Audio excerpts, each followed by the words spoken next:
On the eve of the coronation, King Alistair burst in with the pregnant Cecily. Cecily is carrying my child. That crown is not fit for you. I froze on the spot.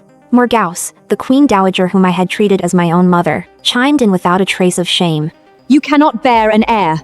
Cecily was generous enough to spare your wretched life, yet you were vicious enough to push her and nearly cause a miscarriage. I swallowed the metallic taste in my throat. If I leave, don't say you weren't warned. Alistair let out a scornful laugh. Without my protection, you would have died on the exile road 10 years ago.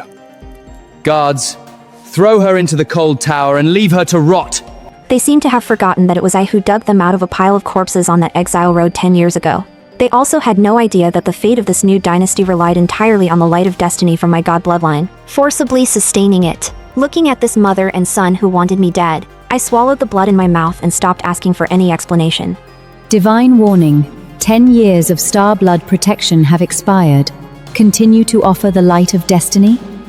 Withdraw it. The light of destiny will be completely stripped away in 3 days. Within 3 days, you may change your mind at any time. Before I could collect myself, the guards dragged me roughly out of the hall. I casually took off the queen's crown from my head and threw it at Alistair's feet. The crown rolled and fell, smashing jewels all over the floor. Alistair stared hard at my back, which showed no trace of regret, and knitted his brows into a tight knot. He seemed not to have expected me to be so resolute. A flash of inexplicable irritation crossed his eyes.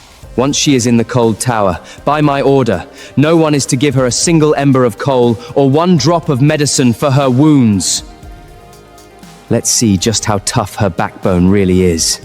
Cecily leaned delicately against Alistair, her eyes challenging me. Alistair, my sister was just jealous in the heat of the moment. Please don't upset yourself. With that, she gave a little cry that she was cold. Alistair instinctively moved to unfasten his cloak. But when his hand touched the clasp, he froze abruptly.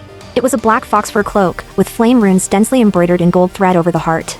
10 years ago, in the frozen exile land, the cold poison had seeped into his bones, and the physicians said he would not survive the night. It was I who pricked my own heart with a hairpin, used my star blood as a guide, and stayed up 3 whole nights sewing that cloak stitch by stitch, pulling him back from the brink of death. Alistair's fingers curled slightly, but he glanced at Cecily's slightly swollen belly, and in the end he unfastened the cloak and wrapped it around her. Yet he muttered a low warning. Don't dirty it. Cecily stiffened, then nodded obediently, but jealousy flashed in her eyes. The guards dragged me all the way and threw me into the cold tower, overgrown with weeds. The wind crept through the broken window lattice, drilling into my very bones. The agony of having the destiny stripped away began to set in. I fell onto the damp, muddy ground and vomited a mouthful of black blood. My lady! A thin, dark figure rushed out from a corner and hugged me tightly. It was Primrose. 10 years ago on the exile road, when I was starving to death, this silly girl secretly cut flesh from her own thigh and boiled it into soup to feed me. Now, seeing me covered in blood, she wept as if her heart would break. My lady, how could the king treat you like this? If you hadn't taken that arrow for him back then, he would have... Stop. I leaned weakly against her and wiped the blood from my lips. He doesn't deserve to speak of those days. The first night. The capital, which had enjoyed favorable weather, was suddenly hit by a violent gale. The first thread of golden light was silently being drawn away from above the throne palace where Alistair sat. That was my light of destiny. Since they have taken my crown, I shall take away their kingdom's fortune. At the same time, in the throne palace, Alistair, who had just fallen asleep with Cecily in his arms, suddenly felt a piercing pain in his chest. It was the old poison from 10 years ago. For those 10 years, I had used my star blood every month to suppress it, so he had long believed that the court physicians had cured him. He broke out in a cold sweat from the pain and instinctively called out the name carved into his bones. Sarah, my chest hurts.